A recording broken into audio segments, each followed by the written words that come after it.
আসসালামু আলাইকুম সবাইকে।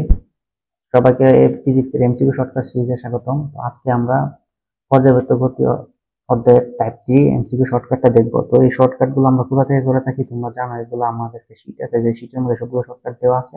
এটার বিস্তারিত আমরা ডিসক্রিপশন বক্স এবং পিন কমেন্টে দিয়ে রাখবো, তোমরা চাইলে চেক আউট করে নিতে পারো। তো আমরা যদি শর্টকাটটা দেখি টাইপ 3 তে কি বলতেছে যে কি দুলনকাল বিশিষ্ট, এখানে একটা দুলন কাল বলা থাকবে, 2 সেকেন্ড 3 সেকেন্ড 1 সেকেন্ড এরকম বলা থাকবে বিশিষ্ট কোনো দুলকের কার্যকর দৈর্ঘ্য বাড়ালে কার্যকর দৈর্ঘ্য কত বাড়ালে পরিবর্তিত দোলনকাল কত হবে বা কত বৃদ্ধি পাবে, কত হবে বা কত বৃদ্ধি পাবে দুইভাবে জানতে পারে। হ্যাঁ, কত হবে বা কত বৃদ্ধি পাবে। তো এটা যদি আমরা বলে, আমরা সূত্রের মতো এই শর্টকাটটা আমরা ইউজ করবো, সূত্রের মতো মনে রাখবো। মনে রাখলে কি হবে, যে বিভিন্ন ইউনিভার্সিটিতে আসতেছে ওগুলোতে আমরা টুপ করে বসিয়ে টুপ করে অ্যান্সার ফেলে ফেলবো, বের করে ফেলবো। যেখানে দরকার আমার 45 সেকেন্ড, এটা আমরা 5 সেকেন্ডে করে ফেলবো। আমি একটু বোঝানোর জন্য তোমার হয়তো একটু টাইম লাগবে আমার করতে, নাহলে আমি কিন্তু এটা 5 সেকেন্ডের ভিতরে করে ফেলতে পারতাম। ক্যালকুলেটর বসিয়ে দিতে সূত্রের মতো সুন্দর করে এসে যায়। তার ক্যালকুলেটর যদি না থাকতো, হ্যান্ড ক্যালকুলেশন একদম ইজি থাকে, মানে তা আহামরি কঠিন করে না এগুলা। তো এটা যদি আমরা একটু দেখি, আমরা যদি একটু দেখি যে এটা এখানে কি বলতে চাইছে, যেমন পরিবর্তন, পরিবর্তন কি আর পরিবর্তিত হলে কি। এই যে এখানে পরিবর্তিত আর পরিবর্তন, পরিবর্তন মানে বিয়োগ আর পরিবর্তন মানে আমরা যেটা রিসেন্টলি বের করবো, যেটা চাইছে ওইটা। এটা আর যদি পরিবর্তন বলে আমরা যেটা বের করছি তার থেকে ওইটা বিয়োগ করে দিব, যেমন এখানে বলা আছে। তো আমরা এখানে যদি বলে যে পরিবর্তিত দোলনকাল কত, বললে আমরা এটাকে টি টাইম ধরে নিব, আর আমাদের একটা দোলনকাল দেওয়া থাকবে। এটা আমরা একটু পরে এই যে এক্সাম্পল গুলো দেখবো, দেখলে আমরা ক্লিয়ার হয়ে যাবে। আমরা কি করব, এটাকে √1 প্লাস, এই প্লাসটা কোন সময়, যখন বাড়ানোর কথা বলবে, যখন বাড়ানোর কথা বলবো তখন প্লাস, আর যখন কমানোর কথা বলবে তখন এটা আমরা মাইনাস ব্যবহার করবো। By X, sorry, x/100 whole into T. T মানে কি, যেটা আমার এখানে দেওয়া আছে, এখানে একটা দেওয়া থাকবে, হয়তো 2 সেকেন্ড দেওয়া থাকবে, 1 সেকেন্ড দেওয়া থাকবে, যে কোনো একটা কিছু দেওয়া থাকবে। বেশিরভাগ সময় 2 সেকেন্ড দেওয়া থাকে, অনেক সময় 1 সেকেন্ডও দেওয়া থাকে, আর যে কোনো দেওয়া থাকতে পারে, আমরা এটা দিয়ে ফেলবো। তাহলে যদি বৃদ্ধির কথা বললে আমরা যে মানটা পেয়েছি ওইটা থেকে বিয়োগ করে দেবো।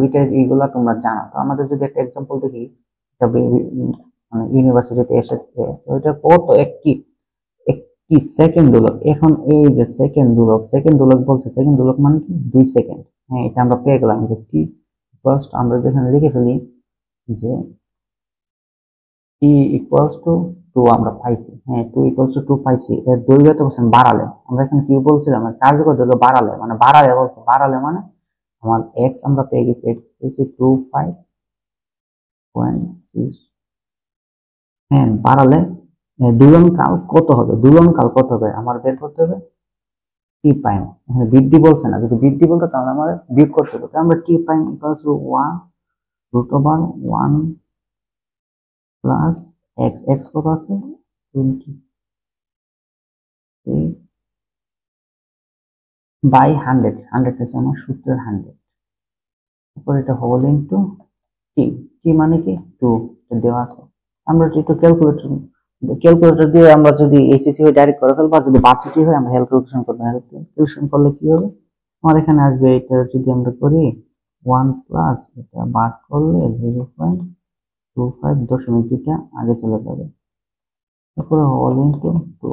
এটা যদি আমরা ক্যালকুলেটর ছাড়া যদি করি 1.25 ইন্টু 256 ইন্টু 2, এখন আমাদের এই যে এই জিনিসটা, এই ভদ্রলোক কিন্তু আমাদের মুখস্থ রাখতে হবে। যেরকম কিছু মান আছে তোমার, আমরা বলে দিই, এগুলো তোমার মুখস্থ রাখবো। 1.16 এর হোল স্কোয়ার কত, √ওভার কত, তারপরে 1.25 এর হোল স্কোয়ার কত, √ওভার কত, এই মানগুলো তোমরা মনে রাখবা।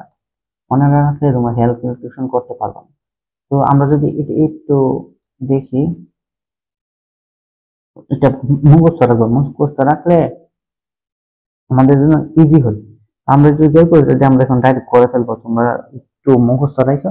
ক্যালকুলেটর করলে আমাদের মান আসছে 2.24 সেকেন্ড। এটা কি আমার টি প্রাইম, টি প্রাইম বলতে কি, এখানে দোলনকাল কত হবে, তাহলে দোলনকাল কত হবে, দোলনকাল 2.24, এটা হবে অ্যান্সার। যেহেতু এখানে অ্যান্সার আমাদের দেওয়া আছে, চাইলে তোমরা দেখতে পারো।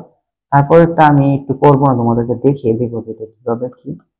এখানে এখানে এখানে বৃদ্ধি চেয়েছে, ঠিক আছে, এখানে একটু করে দিই। হ্যাঁ, ঠিক আছে।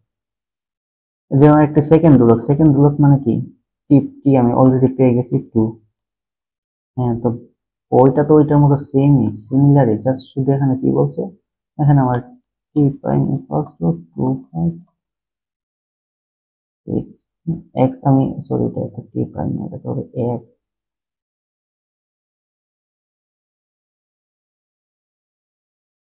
এক্স হলে দুরঙ্কাল বৃদ্ধি, বৃদ্ধি বলছে, বৃদ্ধি বললে কি, বৃদ্ধি বললে ভাই আমি টি প্রাইম বের করবো প্রথম, বের করে টি প্রাইম মানে হচ্ছে তোমার পরিবর্তিত, টি প্রাইম বের করে ডেল টি বৃদ্ধি, ডেল টি আমরা কি করবো, টি প্রাইম মাইনাস টি প্রাইম মাইনাস টি করে ফেললে আমরা ইয়েটা পেয়ে যাবো। তো এটা আমরা কি করবো, এই যে আমাদের সূত্রের মধ্যে প্রথম বসাবো, ওইটা তো আমরা তখন বের করছি, এরপর জাস্ট আমরা কি 2.24 মাইনাস 2, এটাই অ্যান্সার, এটাই অ্যান্সার। এখন যত আসে এখানে আছে 2.0.24, 0.24, এখানে এটা একটু, এখানে আমার আবার একটু খেয়াল করতে হবে যে এখানে কি চাইছে অ্যান্সারে, অ্যান্সার যদি পার্সেন্টেজ চাই, পার্সেন্টেজ দশমিক চাই দশমিক, এই পার্সেন্টেজ তোমরা পারো না, এগুলো তোমাদের এখন শিখানোর কোনো কিছুই না। এইভাবে দিয়ে তোমরা 1/100 ইন্টু পার্সেন্টেজ দিয়ে এটা ভাগ করলে তোমার হয়ে যাবে 24%। এটা একদম এইভাবে করে ফেলবা। আর ও আচ্ছা, আমাদের শীটে একটু ভুল দেওয়া আছে, ভুলটা কি, এটা আমি একটু কারেক্ট করে নেবো বা তোমরা একটু কারেকশন করে নিও, যে এখানে এই যে যখন এই যে সিমিলার টাইপটা সিমিলারই, দুরঙ্কাল বিশিষ্ট কোনো কার্যকর ধ্রুবক কমালে, কমালে কিন্তু বললে এখানে মাইনাস হবে, কিন্তু একটু ভুল হয়ে গেছে, মাইনাস হবে, মাইনাস দিয়ে করতে হবে, মাইনাস দিয়ে করে সিমিলার টাইপ, এটা যেভাবে করছি ওইটা ওইভাবেই, শুধু মাইনাসটা চেঞ্জ হয়েছে। তো আশা করি তোমরা এই টাইপটা বুঝতে পারছো। দেখা হচ্ছে অন্য কোনো টাইপের ভিডিও নিয়ে, আজকের মতো এই পর্যন্ত। সবাইকে আসসালামু আলাইকুম।